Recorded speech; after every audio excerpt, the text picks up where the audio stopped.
new year. It is officially 2026, and that means it is time to do my yearly reading reset. And that means that we're going to be going over my reading goals for 2026. We're going to be talking about my reading ins and outs for the new year. We're also going to be talking about my reading plans, as well as the reading habits that I want to focus on in the new year. So strap in, get your coffee, get your tea, get your snacks. Let's get into 2026 and what I'm hoping for my reading. Now, first, I think it's important to do a quick 2025 reading recap. In the last year, I ended up reading 56 books, and at first I was really disappointed with myself. I felt like I could have read more. There were definitely some months where I felt like I did not try to prioritize reading or anything like that. Definitely felt like I fell into doom scrolling. But once I actually looked at 2025 as a whole, I realized that there was a lot of change happening in my life. I was just coming into the new year with a new baby. I was adjusting to motherhood. I was adjusting to having this entire other being in my life, and reading really wasn't a priority for me. I think reading 56 books with that big of a change in my life is pretty impressive compared to the fact that on average, most Americans read 1 to 2 books every single year. But even though I felt pretty good about the reading year, there is one thing that really did leave me disappointed, and it was the number of mediocre books that I read. My average rating was like a 3.25 star. I don't know if it was just because I was still not really in the reading mood and nothing was capturing my interest. I don't know if it was just because I was reading books that maybe I personally wasn't interested in. I am hoping that that will change in 2026, especially now that I'm really in a vigorous reading mood. So that is just a quick recap of my 2025 reading. So let's move on to what's changing in 2026. What are my ins and outs? And by ins and outs, I mean, what am I leaving behind in 2025? What am I not wanting to bring into the new year? And the ins are, what am I keeping? What am I starting? So let's start with my 2026 reading out. So the first one is shaming myself for thinking about or wanting to buy a book when I'm really wanting it. This was something that kind of started a little bit before 2025, where I would guilt myself and shame myself for really wanting a book, especially a book that I really, really want to read. Whatever it was, I want to leave that behind in 2025. There's no reason for me to have to shame myself for wanting books. If I really want a book that bad, I should allow myself to be able to buy that book. My second thing that I am leaving behind, and I have mentioned this, is overstacked TBRs and setting monthly TBRs. I just can't do them. They leave me in really bad reading slumps. I feel restricted, and I am 100% a mood reader. Now, it doesn't mean I'm going to be getting rid of TBRs completely. I will be focusing on more seasonal TBRs as well as maybe quarterly TBRs. This next one is interesting, and I think we all kind of can feel this way, is reading books we don't want to, but we do it because other people are, or because it's really heavy on the algorithm. There are times where I'll be scrolling through TikTok where there's this constant book being pushed at me, and I really don't want to read it, but because it's on trend, you feel kind of obligated to read it. The next big out for me, and it's one that I really need to get over, it's avoiding books because they're too intimidating. And intimidating meaning they're maybe too big. I've been told that they're very philosophical. I've been told that they're very academic focused, which is really silly now that I think about it. I have read even more intimidating books than these books that are being said to be intimidating. Getting away from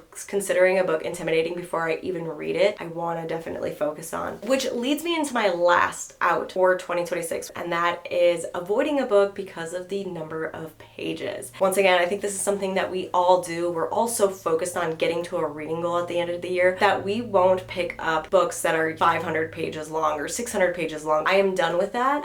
There once again are so many big books on my shelves that I want to get to. Quality over quantity is more important, and that is what I want to focus on. Now then, let's talk about my ins for 2026. So the first one is mood reading. Like I said, I'm a huge mood reader. I want to focus on mood reading so much more just to keep myself out of a reading slump, and that which leads me into my next in, and that is continuing to try new genres or genres that I don't normally read. I found that by skipping around to different genres, I was less likely to fall into a reading slump. So the next in is congruent with the very first out, which was shaming myself for buying books, and that is quarterly book shopping days. So I have done this before where I allowed myself once a quarter to go book shopping and buy the books that I've really, really wanted. It not only gave me a day to buy the book I wanted without shame, but it was also a really great self-care day for myself, something that's going to be definitely a fun in for 2026. And then my biggest in for the new year is DNFing early and kindly. I tend to, at least before last year, would never DNF a book. I would just continue reading it even though I disliked it, which led to a lot of reading slumps. So I do want to avoid that going into the new year. And then finally, my last in, and that is accepting the quieter reading months without feeling the need to catch up. This means that usually in the spring, every single April, May, and June, June, my reading goes down. And I know why. It's because we're done with winter where I live. Our winters are cold, they're brutal, they're snowy, they're wet. And when spring comes around, I don't want to be inside anymore. And so that tends to be when my reading dips the most because I'm not inside, I'm not reading. And there will be times where I'll guilt myself and try to catch up in the next few months to get back to my reading goal. And I think that that is more detrimental to my reading than helpful. So those are my ins and outs for 2026. Now, my ins and outs are definitely different than my 2026 reading goals. I am not setting a numerical number. I do put a generic number into Fable and Storygraph, which I'm actually trying Fable for the first time this year. I usually will put in around 50 to 55 books. That's an average number that I know that I can read in a year. So my first goal is the minimum daily reading habit. So I'm going to be trying to read 5 days a week for at least 15 minutes. If I meet that 15 minutes, great. If I go over that 15 minutes, wonderful. My second goal is called genre stretch. I want to read at least 4 books, so that's 1 book per quarter,